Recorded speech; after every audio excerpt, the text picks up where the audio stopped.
किसी ने बड़े कमाल की बात कही है कि दुनिया ने जब जब जोर लगाया मेरी कश्ती डुबोने को, ऊपर वाले खुद आए मेरी नैया पार लगाने को। नमस्ते दोस्तों, मैं हूं आरजे कार्तिक। एक राजा ने भगवान श्री कृष्ण का मंदिर बनवाया और उसमें एक पुजारी को नियुक्त किया। राजा की भी उम्र हो चली थी, पुजारी जी की भी उम्र हो चली थी, और इतने वर्षों में एक नियम बना हुआ था कि सुबह सुबह राजा जो थे वो अपने सेवक के साथ में एक माला भिजवाते थे।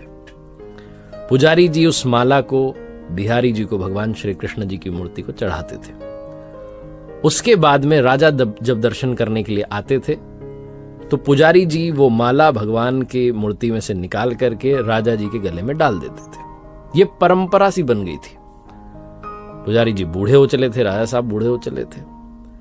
एक दिन राजा साहब की तबीयत थोड़ी खराब थी तो उन्होंने सेवक से कहा कि आप ये माला लेकर के जाइए और पंडित जी को, पुजारी जी को कह दीजिएगा कि आज राजा साहब नहीं आएंगे तो प्रतीक्षा ना करें। सेवक वो माला लेकर के गया, पुजारी जी को दी, बात पूरी बताई। पुजारी जी ने वो माला बिहारी जी को चढ़ा दी और उसके बाद में वो ये सोचने लगे कि इतने बरस से परंपरा चली आ रही है, लेकिन मैंने कभी भी भगवान जी की जो माला जब उतरती है तो उसे अपने गले में नहीं पहना।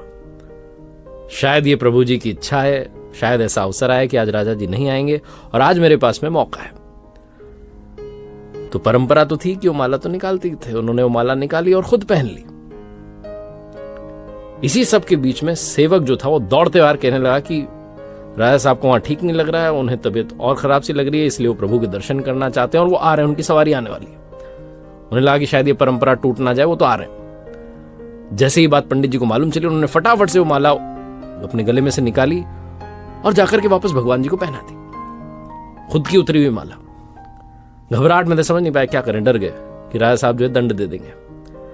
राजा आए और पुजारी जी ने वही जो परंपरा थी उसको निभाया। वो बिहारी जी के गले में से, मूर्ति में से वो माला निकाली और राजा साहब को पहना दी। जब राजा साहब को पहनाई तो उन्होंने देखा कि उस माला में एक सफेद बाल था। राजा ये समझ गया कि ये जो सफेद बाल है ये पुजारी जी का है। पुजारी जी से पूछा कि क्या इस माला को आपने पहना था, सफेद बाल कहां से आया?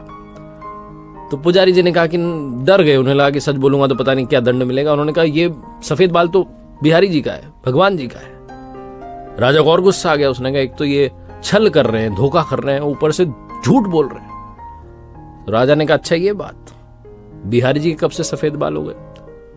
ठीक है, मैं कल आता हूं, श्रृंगार के समय आऊंगा और देखूंगा कि उनके बाल सफेद हैं या काले। अगर बाल काले निकले, सफेद नहीं निकले, तो आपको कल ही मृत्यु दंड दिया जाएगा। आपने इतना बड़ा छल मेरे साथ में किया है। राजा गुस्से में तमतमाता हुआ चला गया। इधर पंडित जी, पुजारी जी भगवान श्री कृष्ण की मूर्ति के सामने दंडवत प्रणाम करके माफी मांग लगे, कहने लगे मुझे क्षमा कर दो, मैं लोभ में आ गया था, मुझे लगा कि एक बार मुझे भी वो माला पहननी चाहिए, मुझे बचा लो। राजा नहीं तो कल मौत के घाट उतार देंगे। पूरी रात रोते रहे, विनती करते रहे, प्रार्थना करते रहे। अगली सुबह राजा पहुंचा श्रृंगार के समय, सुबह सुबह, और बात तय थी। जाकर के वो मुकुट उतारा और बिहारी जी के बाल देखे। राजा चौंक गया, बाल सफेद थे। फिर राजा ने सोचा कि पुजारी जो है कहीं फिर से छल तो नहीं कर रहे, कहीं इन्होंने बाल काले जो थे उनको रंगवा तो नहीं दिया, सफेद तो नहीं कर दिया। तो असली है नकली ये जांचने के लिए वो बाल तोड़ने लगे और जैसे ही राजा ने बाल तोड़े, मूर्ति में से खून की धारा बहने लगी। राजा प्रभु के चरणों में गिर गए, क्षमा मांगने लगे, माफ कर दो भगवान। उस मूर्ति में से आवाज आई कि राजा तुमने मुझे सिर्फ मूर्ति माना, इसलिए आज से मैं तुम्हारे लिए सिर्फ मूर्ति हूं।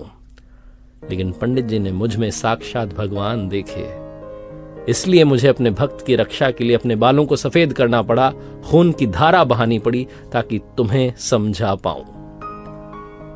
मानना चाहें तो पत्थर में भी भगवान है, भाव बस्य भगवान, जहां भाव हैं वहीं भगवान है।